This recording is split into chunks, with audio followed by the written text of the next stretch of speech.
Le constat que je fais est qu'aujourd'hui, les missions qui sont juridiquement confiées au SAR ne correspondent plus aux contraintes et au contexte de gestion des chefs de cour qui appelleraient une évolution nécessaire dans leur mission.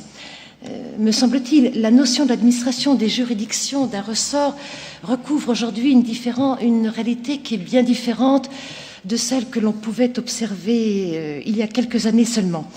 Les contraintes budgétaires, quand bien même on les desserrerait significativement, font que les enjeux de gestion sont essentiels. Plusieurs interlocuteurs l'ont dit avant moi. La gestion d'une cour, elle impose la définition d'objectifs clairs et l'allocation de moyens correspondants pour y parvenir. Rien de bien nouveau jusque-là. Ces objectifs, qui sont d'une manière générale de rendre une justice de qualité dans des délais raisonnables, se conjuguent classiquement avec des organisations retenues par les chefs de cour et les chefs de juridiction, ce que nous appelons l'ordonnance de roulement, l'affectation d'un nombre déterminé de magistrats au sein des différentes chambres pour en traiter les contentieux, mais aussi par des nouveaux outils destinés à fédérer de manière plus transversale l'action des uns et des autres au travers d'objectifs plus globaux. Il incombe aujourd'hui aux chefs de cour d'impulser ce qu'on appelle des projets de juridiction, des projets de cour sur telle ou telle thématique. Ce sera le développement, par exemple, des modes alternatifs de règlement des conflits en matière civile, l'accroissement de la réponse pénale de troisième voie sur des réponses alternatives, le renforcement d'un partenariat avec telle ou telle institution, l'amélioration, par exemple, de l'information d'un tribunal correctionnel sur les éléments de personnalité des prévenus qui comparaissent devant les juridictions pénales. Ces thématiques peuvent tout autant concerner des sujets plus administratifs, comme par exemple la réduction, on l'a évoqué, des frais d'affranchissement, mais aussi des opérations d'appurement des scellés, l'optimisation des parcs d'imprimantes dans un ressort, la définition d'une stratégie d'achat et de commande publique sur ce ressort. Tout cela dans le souci de redonner des marges de manœuvre aux juridictions par l'exploitation de gisements d'économie. Enfin, et plus spécifiquement, je le rappellerai car sa mission est importante, il revient aujourd'hui à un procureur général, par la loi du 25 juillet 2013, de mener un rôle d'évaluation des politiques pénales qu'il conduit sur un ressort en termes d'animation et de coordination de l'action des procureurs de son ressort. Or, pour l'accomplissement de toutes ces missions, les chefs de cour ont besoin de disposer d'une expertise sûre. Et ces missions que je viens de décrire dépassent aujourd'hui largement celles qui sont juridiquement confiées à nos services administratifs régionaux. La sous-estimation des besoins de la justice ne doit en effet pas nous conduire à nous dispenser d'efforts de rationalisation de la dépense. Il nous faut de manière proche davantage d'outils pour analyser notre dépense locale.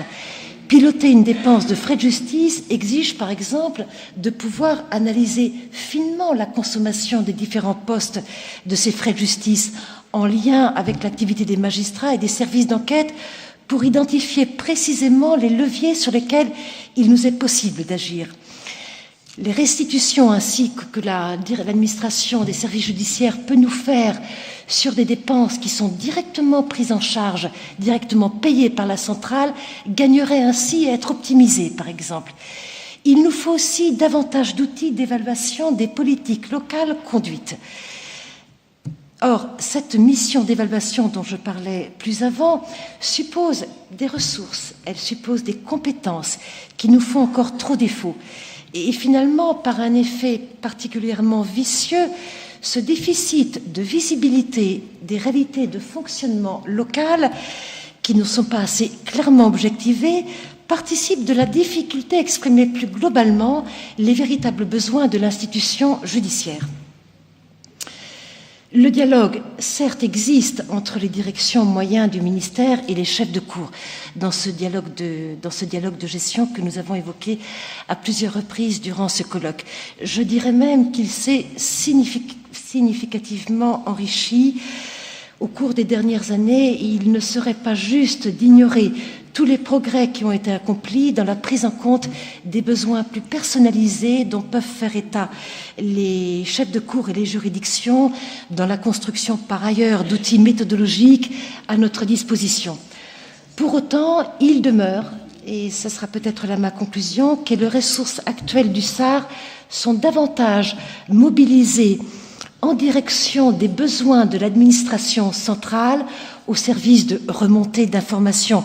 Dieu sait qu'elles sont parfois lourdes, mais je l'entends nécessaires au pilotage macro-budgétaire et qu'elles ne permettent pas actuellement d'être suffisamment distraites pour assurer ce pilotage essentiel de proximité qui est nécessaire au plan local.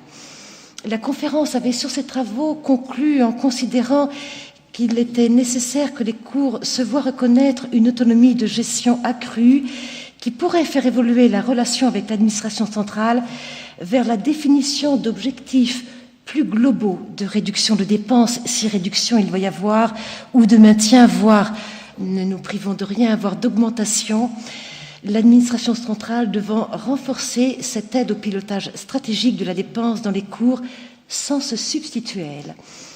Voilà les quelques observations dont je souhaitais vous faire part et je terminerai en adressant également tous mes remerciements au professeur Bouvier pour la conduite des travaux de ce groupe de travail.